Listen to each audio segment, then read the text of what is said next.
Hi guys, I just want to share some thoughts that I had with you. Some things that I've been pondering about is the enemy, and I don't want to give him any power or anything like that, but some things that I've even noticed in my own life is the way that he comes after me.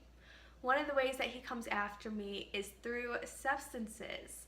I used to be really bad into drugs, and even when I was 11 years old, I started smoking cigarettes. When I was 14, I started drinking.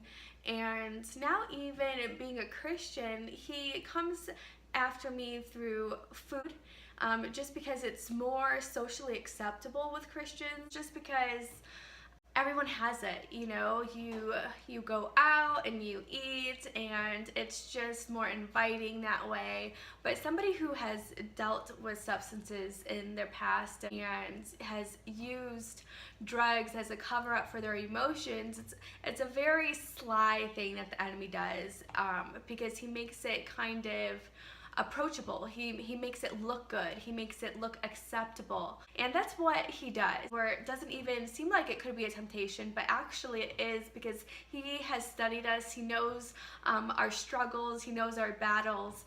And then he also comes after me through the TV.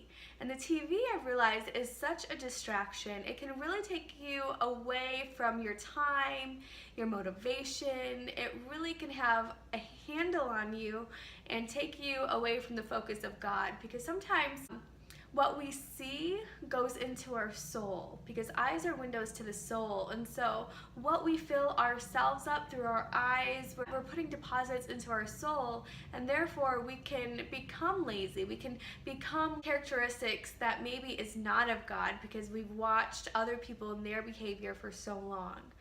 So I wanted you to think about what the enemy has a hand on over your life. Is there something that you're struggling with? Is there something that you feel like you're alone in your battles? Is there something where you're just unsure about how to get through it, where you feel like you're at the bottom of the pit?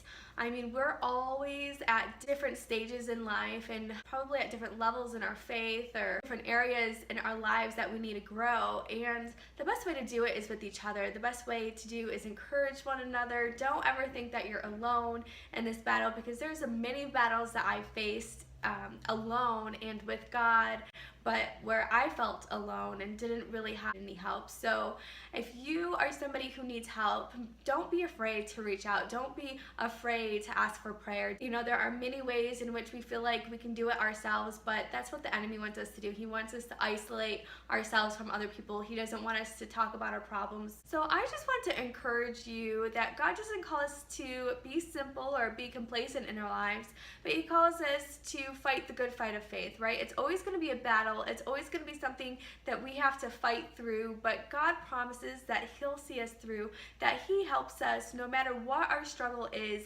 We can have a total dependence upon Him, because it's not necessarily figuring it out. It's actually crying out to Him. It's actually saying, God, I need you in this situation, and inviting Him in. So don't think that you're alone in your battles. Seek first the kingdom of God and all of His righteousness, and everything else will be added onto you. God bless.